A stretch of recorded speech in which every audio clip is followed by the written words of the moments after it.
Hi, this is Chike Coleman, and welcome to another edition of Real Review Cinematic Underground. The reason I'm facing you today rather than sitting across from Chuck is that Chuck is running a bit late, and he asked that I start without him. So one of the first movies that I saw this weekend was Wreck-It Ralph. Now, Wreck-It Ralph is what I would commonly like to call a video game movie in every sense of the word. The plot revolves around a game called Fix-It Felix, and Wreck-It Ralph is the bad guy of the Fix-It Felix Jr. video game.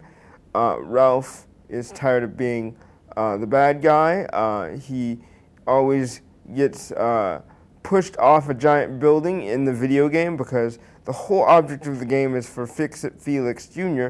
to fix a broken building that Ralph wrecks.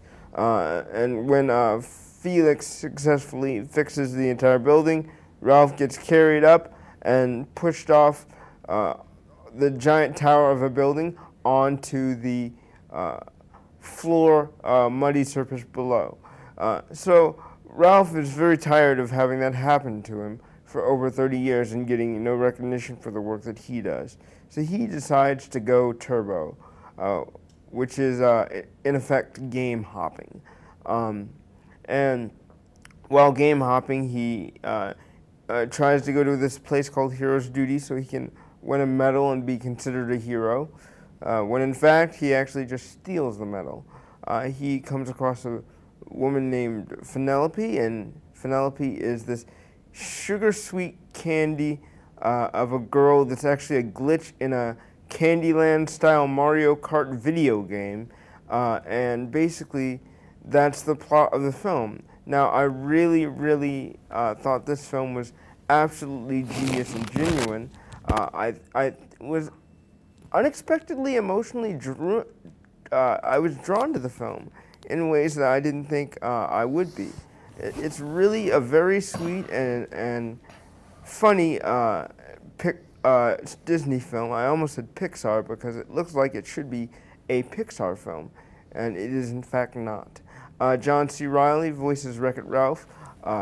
Sarah Silverman voices the Penelope character, who's a glitch in the Mario Kart game. And the two have a very unlikely friendship that I thought was very solid and enjoyed. Chuck, you saw Wreck-It Ralph. What did you think? I have not seen it. Oh, Thank you for listening so much to my messages so You've closely. not seen it. I am sorry, Chuck. I told you this. Yes, Grant and I will be going tomorrow. It's supposed to be a rainy day tomorrow, so we were saving it for then. I have a question. Are you going to see it in 3D? Because I did not. No. You're not going to see it in 3D. No, there's no sense in it. No sense in doing that. I did not see it in 3D, and I enjoyed it very much. I assume that Grant, your son, will as well. If the story's no good, 3D's not going to save it. Yeah. And if the story's no good, you know, why pay for the extra money? So. I agree. I agree completely. Now, what did you see this week since you're here now? I don't know. What you said you had seen a couple of things that I did. I'd seen Man with the Iron Fist, which I know you reviewed because I read your reviews last night. I agree with you completely that it's a well-shot kung fu movie about a blacksmith, actually, who basically ends up being, well, he starts out a slave, rather. Yeah, we see that in flashback. We see that in flashback. He starts out a slave, and then he accidentally kills someone, and then runs away and ends up in a monastery of some sort. Finding some form of inner peace. He has a girlfriend who is a lady of the night and works in a pleasure house. Something happens to both the blacksmith and his girlfriend that sets him on a path for vengeance. Excuse me. I don't know what to say about this film. Well, there's a lot else. There are many other things going on. There are many other things going on. Like there's an Australian member of the Emperor's Guard who comes into play because he is trying to protect a shipment of gold that the Emperor is moving across the country. Played by Russell Crowe. Played by Russell Crowe. You should mention. Which is a really interesting casting choice, but I'll go with it.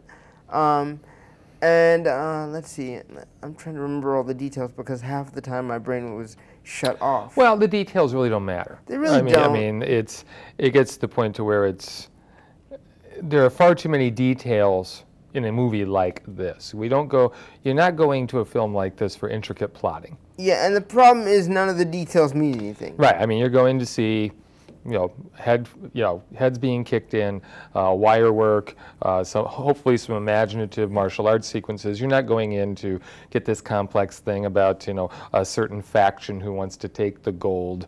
They kill another one of their members. Two of the sons take over. Another son is out for revenge. I mean, you don't need all that Yeah, my stuff. problem is I've seen better in every aspect of all of it's borrowed. Yeah, all of it's borrowed. And I should mention that the blacksmith is played by a rapper, a member of a rap group. His name is Raza, and he is part of the Wu-Tang Clan.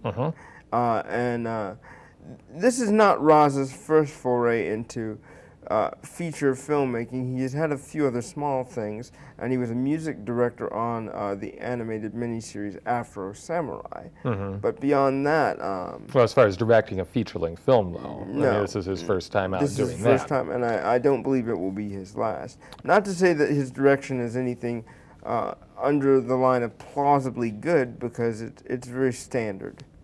Well, again... But it also takes nods to 70s samurai movies and that sort of thing that, Quentin Tarantino started with Kill Bill. So... I agree. I didn't care for it. I really didn't. There wasn't anything in it for me that said, go see this movie immediately. I was hoping it would be, because they had Robin Shaw from the original Mortal Kombat movie as a villain. I found that quite hilarious and entertaining, but really it's a waste of your time. It is the very definition of a time waster. Yeah. What did you see this week, though? I saw Flight. I don't know if we've talked about that. We have not. Talked about. I've seen Flight, and I also saw Skyfall. Let's go with Flight first. Have you seen it? No, I want to. Flight is really, really a very good movie, I think, and not just because of the performance. Performance from Denzel Washington is one of his best, and that's really saying something when you think about his career. He will definitely be nominated for an Oscar. He may, in fact, win, although it seems as though the Oscar Best Actor field is getting crowded very quickly, and maybe we can talk about this at the end of the episode here if we have time. He plays a pilot who in the first 20 minutes makes a spectacular landing of a plane that he is flying that is under distress. It literally falls apart on him as they're in the air. A short little flight from Miami to Atlanta that gets in trouble real quick, and he pulls off a couple maneuvers that save almost everyone on the flight. 6 people do end up dying, but he saves nearly or a little over 100 people with these maneuvers. He is hailed as a hero, but he's very reclusive, and he knows why, primarily because he's a functioning alcoholic. Apparently it is standard procedure to take blood samples from everyone in the crew after a crash of this sort. The FAA comes in and does this. One of the neat things about the film is how they go into the procedures of what happens after a crash takes place, as far as the investigation was concerned, which I thought was pretty fascinating. Of course, he knows that he was drinking that morning. He has cocaine in his system. He knows he's going to be hung out to dry. So he kind of goes into hiding. He knows that the jig is up at this point. The union, though, the head of the union, played by Bruce Greenwood, comes in and says, don't worry about it, we're going to take care of this one way or the other. He has an interest in this because if one of his union members, the pilot, is revealed to be irresponsible, then all the efforts and all the benefits that they've worked for pilots and other people will be out the window. So he has an interest in this, and they hire a lawyer played by Don Cheadle, who's very good at circumventing certain areas of the law, and his intent is to get this guy off. And it's the first time in, I think, about 20 years that we've seen Don Cheadle and Denzel Washington in Devil in a together. Blue Dress, yes. Yes. It was a long time ago. They had a very good friendship in that film as well. One of the things I liked about the film is that many times with a drunk performance, you see people, slurring their words and stumbling about, and that's not what he does here. You see a guy who has been able to figure out how to get through every day, to get the things he needs, but to put on enough of a facade so that he's not caught. Yeah. Okay, functional alcoholic is the operative term here. But his life is very much like the plane we see at the beginning of the film. It starts to fall apart, and there are no maneuvers he can undertake to put this thing back together again. Very good climactic scene, because there's an investigation, obviously. Melissa Leo pops up as the federal investigator who's leading this. I love and they are Melissa Leo. going to have a panel, which is well attended, puts him on the spot. She's ready to, cut him a little slack, but then something happens that I did not expect. Again, great performance. I mean, this is one that they'll be talking about for quite some time, because he doesn't take the obvious choices. And you still end up really feeling for this guy, despite the fact that he makes one bad decision after another. I mean, it would have been very good to make him very unsympathetic, but somehow or another, you're still pulling for this guy. You're hoping he gets the help he needs, even though he is his own worst enemy. I think that's the strength of Robert Zemeckis' directing. You see that in things like Forrest Gump. Like, you don't find Forrest Gump to be any sort of mentally distraught character. You find him as a warm, sympathetic character, but you don't pity him. You want to be a part of his life. You want to be his friend. You want to be around him. There's nothing about him that's not likable. And I think that's the strength of what Robert Zemeckis does with his scripts that he gets and his directing style. He tends to make people you would pity or not like completely likable and endearing. The film that I saw today that really gave me the most emotional pull is Skyfall. Now, you obviously have some very strong opinions on Skyfall, and your opinions mirror mine in this case in your written review. I really liked Skyfall, but let's get into the plot first. Well, let's keep it as simple as possible. Fine. You want me to keep it as simple as possible? MI6 is under threat because M made a mistake a long time ago and released the names of these agents who are embedded in organizations that would be considered terrorist organizations. And someone is plotting to destroy her from the inside out. Yeah, the bad guy has got the list. He's going to start releasing names, and Bond has to stop him. Right, because when you release the names, the people who are in deep cover are going to get killed. And at one point, he does. Yeah. And the thing that's interesting about this James Bond film in particular is that Bond's not perfect. No, not by a shot, no. Not even remotely. He has something happen to him in the opening sequence of the film that makes him lose his edge.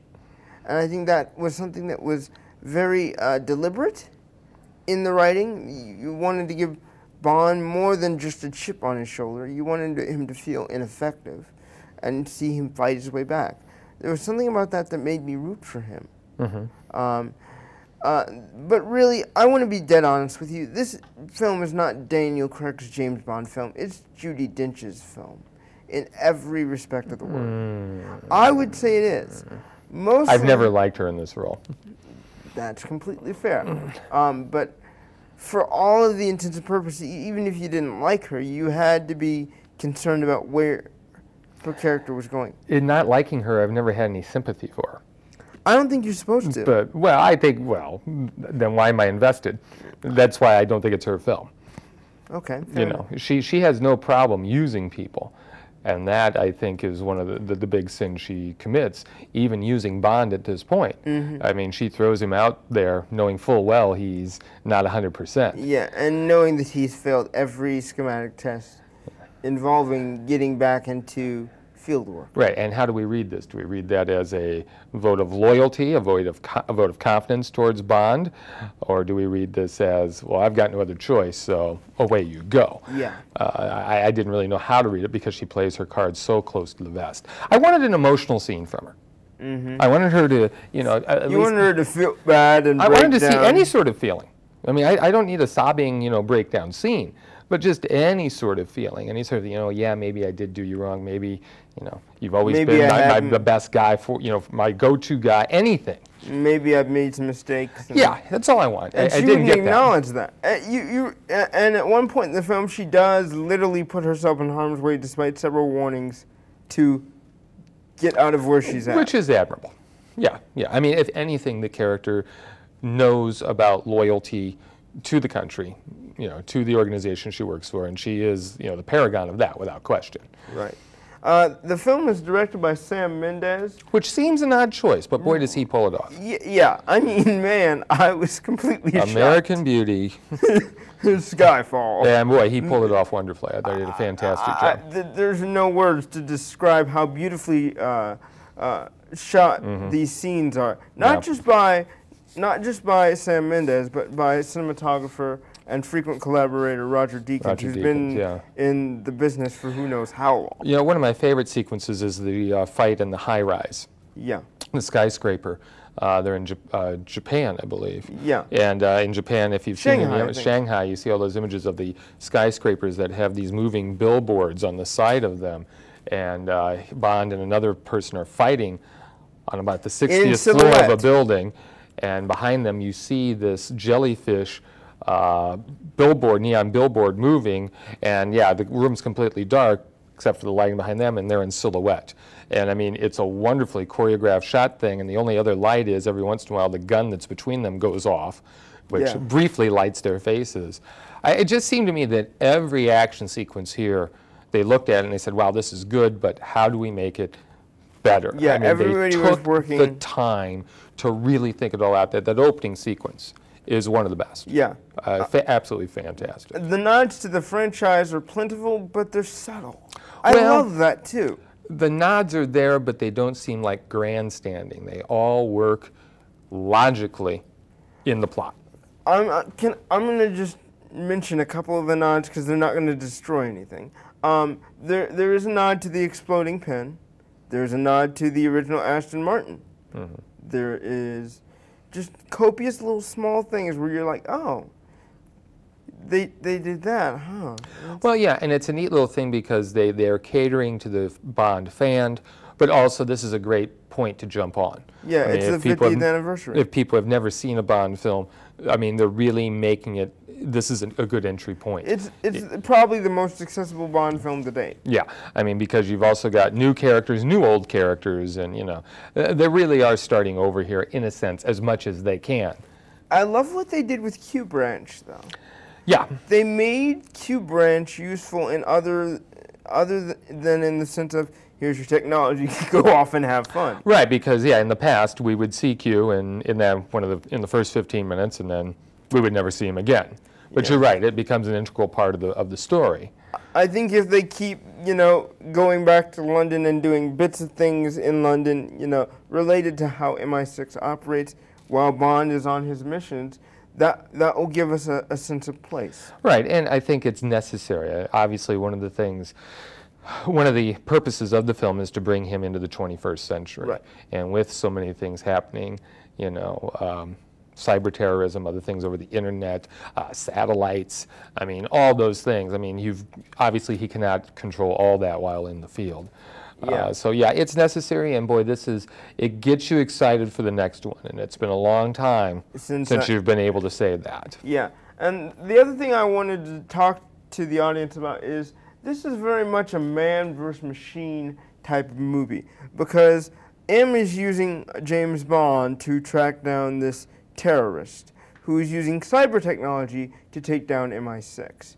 And I think there's something to be said about, is a man with a gun still useful in the 21st century when you have all this technology at your fingertips? And the film seemingly answers that question with an emphatic yes. The last thing I want to talk to you about is the Bond villain of this film. Because that, to me, when I heard who they were casting as the Bond villain, I said, oh my God. This is going to be brilliant. I don't care what they do. It's going to be brilliant. And I'd never seen No Country for Old Men before this, but I want to now, because Javier Bardem plays the Bond villain in this film. His name is Rodrigo Silva, but he goes by another name, I believe, towards the end of the film. One of the things that really struck me is, like, I wasn't scared of this guy in the beginning. I didn't know if he was going to try and torture Bond or what in the world was going to go on, but I really wasn't scared by him. And then they captured him. And that's when I got scared. I literally freaked out because there is a scene. The Hannibal Lecter scene. Where, yes, there are two scenes like that. The first one is when we're first introduced to the character, and the second one is when he is imprisoned somewhere. And the scene where he takes a certain thing out of... Say he transforms himself. He transforms himself. And at that point, I lost my mind with fear because I'd never seen something so frightening in my life. And he has a neat little thing that he does with one of the Bond girls. Oh, who yes. meets a very bad end. And what he does there, I thought was very, very cool as well. It really was. Because he puts everybody on the spot. He really, really does. There's just no... You can't say anything, you got to see him. Yeah, you have to see this film. If anything, for Javier Bardem's performance as that villain, because he is the crux to why this works. He is like a more playful version. Okay, I need to say this. Skyfall is like the Dark Knight of Bond movies. Do you agree with that statement? That's what they strive for, definitely. And there's definitely inspiration, Sam Mendes says, from the Christopher Nolan franchise. But I really think that Skyfall is the Dark Knight of Bond movies, and that Casino Royale was Batman Begins. And Quantum of Solace just is better off forgotten. Yeah, that doesn't exist. What? This isn't the 22nd Bond movie? So, yeah, you wanted to talk about Best Actor nomination. Well, I don't know if we have time or anything, but, you know, it is getting crowded all of a sudden. Crowded with who? Well, I think the Best Actor category is crowded right now. I think Washington will be nominated. Washington will be nominated. I predict Gosling will be nominated. No, because it's after January. Damn. No, he won't be nominated. You got to forget about that film, man. I mean, that's not going to be anything award-worthy. It's just, you got to forget about that. All right, fair enough. Washington's going to be nominated for Flight. Day-Lewis will be nominated for Lincoln, which I saw this past week. He is unbelievable. John Hawkes will be nominated For the Sessions, which is coming this Friday. And I think Joaquin Phoenix will be nominated. For Master? For The Master. He certainly is deserving. The only problem there is that not many people saw it. It wasn't, I don't think everyone understood it. It didn't do big box office. And he has come out to say that he thinks that all the awards thing is just a bunch of bull. So obviously he's deserving. Whether he gets that fourth slot or not, we'll have to wait and see. So that leaves really one spot open, maybe two. And we got a long way to go. I don't know. I mean, there's some things we haven't seen yet.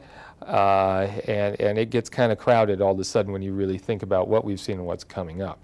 A movie I watched again over the weekend, this past weekend, was Bernie.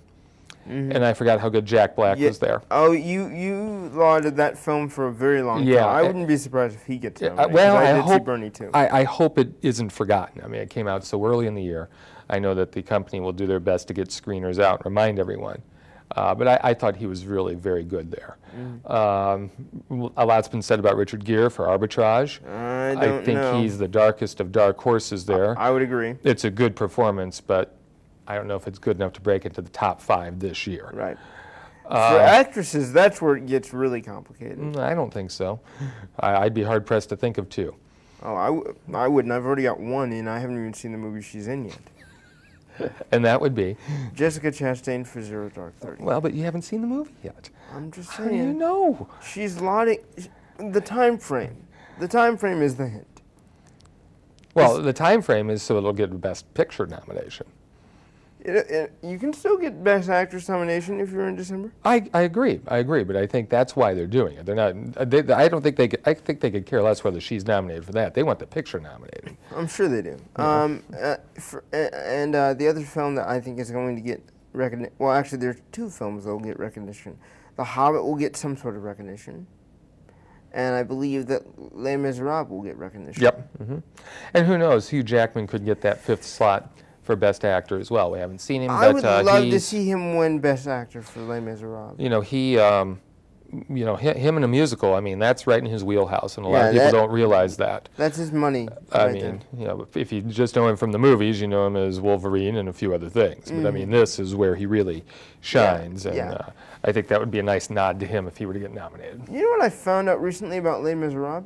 They used the on-set vocal performances for all of the songs, and I didn't hear that until I watched the second trailer for the film, because in the original trailer you have Anne Hathaway singing "I Dreamed a Dream" one way, but it sounds completely different in this second trailer because they used on-set vocal recordings, which I think is genius. You capture the emotion of that moment rather than saying, okay, record this in the studio, we'll dub over you later. Yeah, I'm really looking forward to that one. We'll see what happens. Yeah, I am too. I think Ben Affleck has a shot to be nominated for something for Argo. Probably director, certainly not actor. Yeah, definitely not actor. But director, and that one they're touting. I really want to go back and see that, because as much as I like the film, I don't think it's a Best Picture winner. But that's one that it seems to be the front runner at the moment. I'm calling it right now. Helen Hunt will get supporting actress for The Sessions. Either that or lead actress. I mean, I'm going to be watching that film this weekend, and we'll see how much screen time she has. Yeah, but Sally Field will be nominated for Best Supporting Actress as well. I'm also afraid Michelle Williams might be nominated for Take This Waltz. No. I'm afraid that might happen. No one's seen the movie. I would hope not. No, not going to happen. I don't want her to get nominated for that, because that's a really cheap way to have someone be nominated for something. So we've talked about actor, we've talked about actress, we've talked about director. Is there anything? Well, I think we need to wait a little bit longer. I mean, we've got a while before the nominations are even, and there's many things we haven't seen. But obviously, you know, they always, you know, back end all this stuff for the end of the year, and unfortunately, there's some things that sometimes are forgotten. Yeah. You get screeners, so what are you excited to receive this year? What are you hoping to receive, I guess is the question. Well, again, Anna Karenina, I've mentioned again and again. I really want to see that, although the advance reviews have not been good. So that fills me with a bit of trepidation. You mentioned Les Miserables. I'm hoping to get that. That would be fantastic, although I've heard that they're actually still working on the film. Probably, you know, post-production things, I'm sure. But still, they're still working on that. Let's see, what else on Christmas? Well, Django Unchained, of course. Yeah. We'll have to wait and see what happens there. Yeah. You know, it could be, you know, with you know, Tarantino for many people is critic proof. Yeah. I'm not one of those people. So we'll have to wait and see whether he, you know, it brings his A game, or if this is just, I'm going to throw every allusion and reference I have to spaghetti westerns up on the screen. If you catch it, fine. If you don't, well, that's tough. Yeah, I think that the latter of what you just said is probably going to be true. Yeah, so I'm a little worried about that one. But we'll have to wait and see. Like I say, this is an exciting time for going to the movies, because, you know, this is the stuff we've been waiting for. Also, I found a tidbit of news for The Amazing Spider-Man 2. Apparently, they have cast Shailene Woodley as Mary Jane, which I'm fine with. Doesn't bother me one bit. But they've cast Jamie Foxx as Electro, which I don't understand the logic in that. Why is it illogical? Because the only thing I know about Electro is that he met Peter Parker while in college, and some sort of accident he fell prey to caused him to hit some electrical wires, thus making him Electro. And Jamie Foxx is a rather old actor. He doesn't do youth. Well, you know... the only way I can see this working is if he is a professor of Peter Parker's. Well, they have no problem changing things. So, I mean, I'm sure they'll make whatever adjustments. I want to talk to you about one last thing, because I know we're running over time. Star Wars Episode 7, your thoughts? Oh, God. Well, I think the perfect thing that I saw when the sale of Lucasfilms was made to Disney, there was a blog underneath, and the very first person who blogged in said, "I got a bad feeling about this," quoting Han Solo, and that just sums it up as far as I'm concerned. Who would you want to see direct Episode? No one. No one? No one. Yeah. David Lynch. Oh, that. I want to see David Lynch or David Fincher. Okay, I want these two guys to bring their A game to Chewbacca and Ewoks, and I want to see what they do. Okay, this is a bad idea. It's a horrible idea in my opinion, unless they adapt from those books that people like so much. No, that's not going to happen. I heard that a guy named Tony Arndt, who wrote Toy Story 3, is writing the script. Yeah, which doesn't give me any confidence at all. Well, not that Toy Story 3, yeah, it was a bad film, but just some things are better left alone. Leave this alone. This is like episode 4 of the Indiana Jones franchise. Do you realize now that Disney has the rights to that character as well? What, Indiana Jones? That came along with Lucasfilm. I didn't realize that initially, but then someone pointed that out. So we could see a film in the near future with Mickey Mouse, Darth Vader, Indiana Jones, and Iron Man. Who knows? Who knows what's going to happen? And I heard Disney is also looking out to buy Hasbro. So a Transformer could show up as well on a battleship. But we don't want to break the ice. We need to end this program now before I go into a mental rage about how much I hate Disney. So, until next time, I'm Chike Coleman. That's Chuck Koplinski, and we will see you next time.